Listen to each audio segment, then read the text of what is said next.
Por quê? Esses áudios mostram claramente que havia uma articulação para o golpe.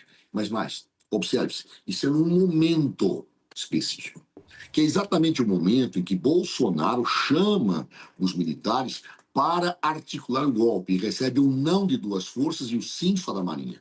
Isso está retratado nas conversas. É impossível dizer que Bolsonaro não sabia do que estava acontecendo, porque se lhe passava a informação de que Bolsonaro não iria dar um golpe, por quê? Porque tinha medo de ser preso. Vamos lembrar que o comandante do Exército teria dito: se o senhor insistir, eu vou ser obrigado a prendê-lo. Ou seja, as coisas se fecham harmonicamente.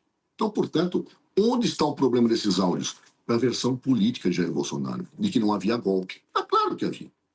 Mas para a defesa haverá uma tentativa de dizer: não, Jair Bolsonaro não sabia de nada. Mas ao sim dizer que não sabia de nada, ele vai colocar nos outros a articulação, o que vai criar um problema grave dentro da ótica da base bolsonarista.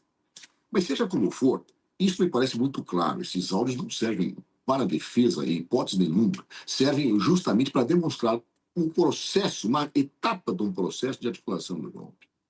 Claro. Então, isso para mim é muito claro. E como o Caio não falou só destes áudios, falou de outras coisas, eu me permito avançar um pouco mais enquanto o tempo assim me restar.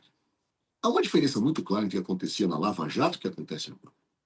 A primeira observação é que na Lava Jato, na calada da noite, sem ninguém perceber, chamavam-se as pessoas e diziam: ou você confessa, ou e fazendo a delação, ou ficará na cadeia. Aqui é diferente.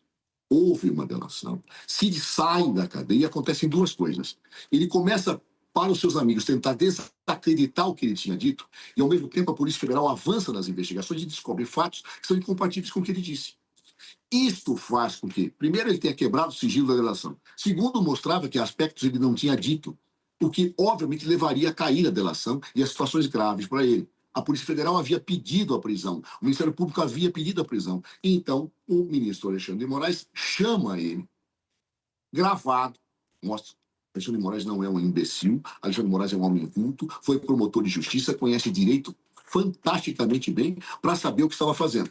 E ele sabia o quê? Que ele não estava cometendo uma ilegalidade. Ele chama o réu, perdão, o investigado e fala: olha, a Polícia Federal já pediu sua prisão. A MP já pediu. Vou lhe dar a última oportunidade. O senhor quer falar a verdade? Isso é absolutamente legítimo. O senhor quer falar a verdade? Não, ele não estava sendo pressionado para delatar, porque a delação já havia feito. Ou seja, era uma situação colocada naquele momento, gravada sob a luz do sol, ao contrário do que fazia a Lava Jato, que era sempre na calada da noite.